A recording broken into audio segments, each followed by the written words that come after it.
What is going on, everybody? Today we are taking a look at Hogue's knife EX-01 button lock knife. Great knife, great sounding. Listen to that.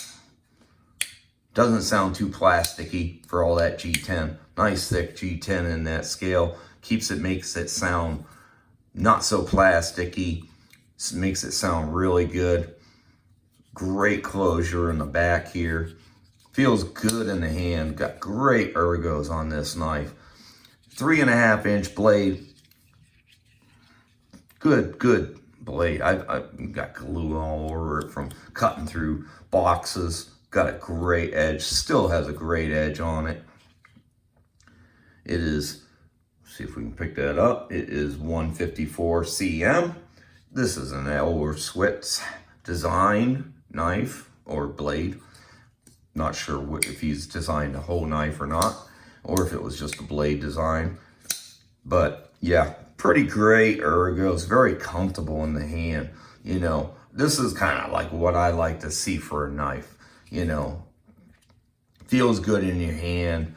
You know, you can really comfortable. You can really work it. You can choke up on it pretty good. You know, yeah, feels great in the hands. It really does. Let's see, take a look at another knife that is a button lock. This is the Spartan Blades Polaris. I think I said that right. Very close to the same. The only difference is the Spartan Blades is thinner. But this knife here, sorry, but you know, it's not available. I actually got extremely lucky because this came into, I think it was GP Knives, and I was like, oh, sweet, it's in S35VN. I'm like, do I want to buy it? Well, S45VN's coming out, and they're starting to do everything in that. I'm like, do I want to wait? I'm glad I didn't wait, because this turned out to be the last one that they made. So I'm sure they'll make it again, but as of right now, they're not making this anymore. So I kind of snuck in and got the last one. So here's some comparison size-wise between the Spartan Blades Polaris and the PM2, the new satin version. So you can get a little idea of what we're looking at in the size comparison range. Quick little size. I don't know where I got 8 inches from, because actually it is a lot closer to almost 9 inches long. Maybe I'm thinking of a different version or something. Anyhow, yeah, the blade is really actually about a 4-inch blade with about a 3 3/4 inch edge. And like I said, it is pretty much closer to 9 inches than it was 8 inches. I'm not sure, like I said, where I got 8 inches from, but anyhow, that's why we have a tape measure. As you can tell, looking pretty good there. Let's get a thickness on this. Even though it has a really pretty thick looking blade on it, it's not very heavy, and obviously that's because of the G10. Let's see what we're looking at here. Yeah, about 150 thousandths.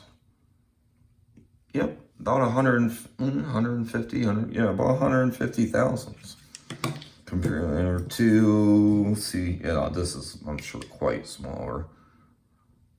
It's saying 155 thousandths. They don't look it. It looks like the Hogue's thicker.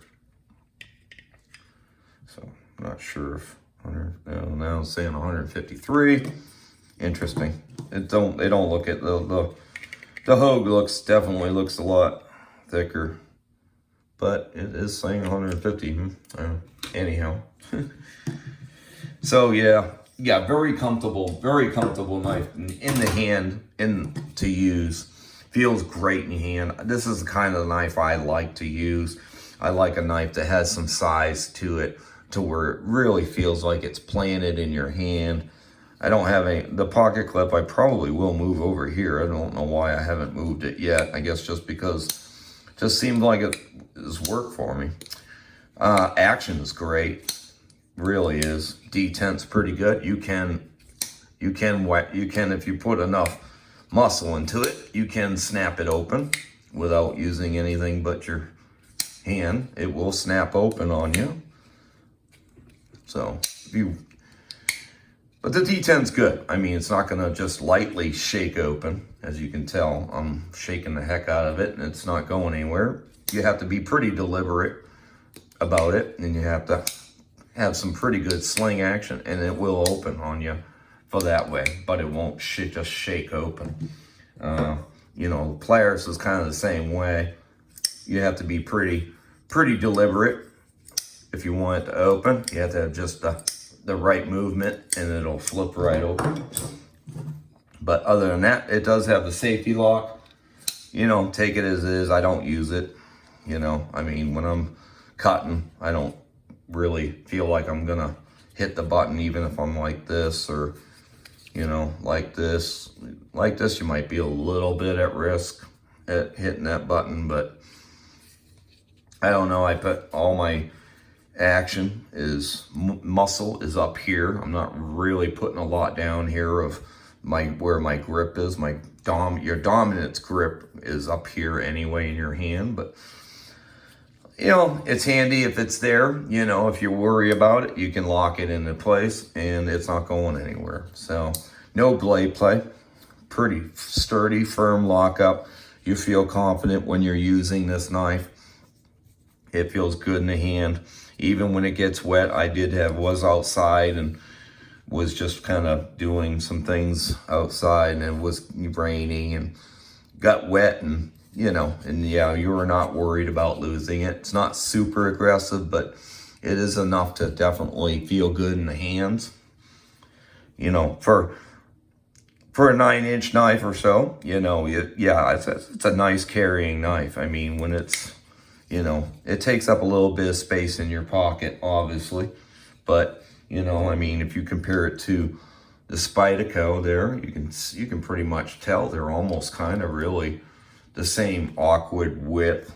You know, it's just that the Hogue is just a little bit thicker overall, you know, so it's going to take up a little more space than that. It's, you know, and it is thicker than, well, that probably pretty close as far as overall thickness. See if we can get that on there. So 518. Yeah, so yeah, they're actually pretty close as far as that goes. Yeah. So yeah, definitely Spyderco's little bit thinner. These two are pretty much these two very much are in the same category, obviously, you know, pretty much have kind of really the same size going on. They're both kind of 9-inch knives. But yeah, the Hogue really feels good. You know, feels good in the hands. Doesn't feel slippery at all. You know, this jimping back here, it's not super aggressive, but you definitely notice it when you're working with it. You know, that you get a little bit of a traction on it. You know, it's pretty deep in there. So yeah, you know, this knife is I think it's cheaper now. I think it's almost like a couple $100 for this knife. I think I got it when it was probably a lot hotter, and I think I probably paid $250 or something like that. Or maybe, like I said, maybe the $200 a smaller model, because for some reason I'm thinking there's an 8-inch version too, but this is the 9-inch, obviously, because we just measured it. But yeah, I think I paid like $250 for this knife. Worth every penny. Made in the USA. Great Tanto design. Got that kind of harpoon look into the blade, so it's got a pretty cool look.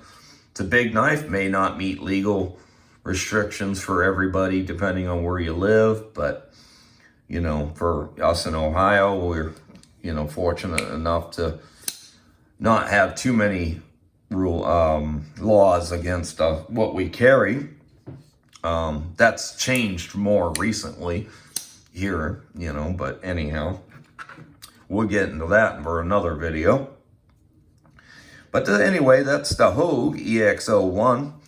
Make sure you guys like the video if you enjoyed the content, and make sure you subscribe, because I always will be having more Tanto knives coming up and more comparisons, and who knows what else we can throw on there. So we'll see you guys on the next one. Have a great day.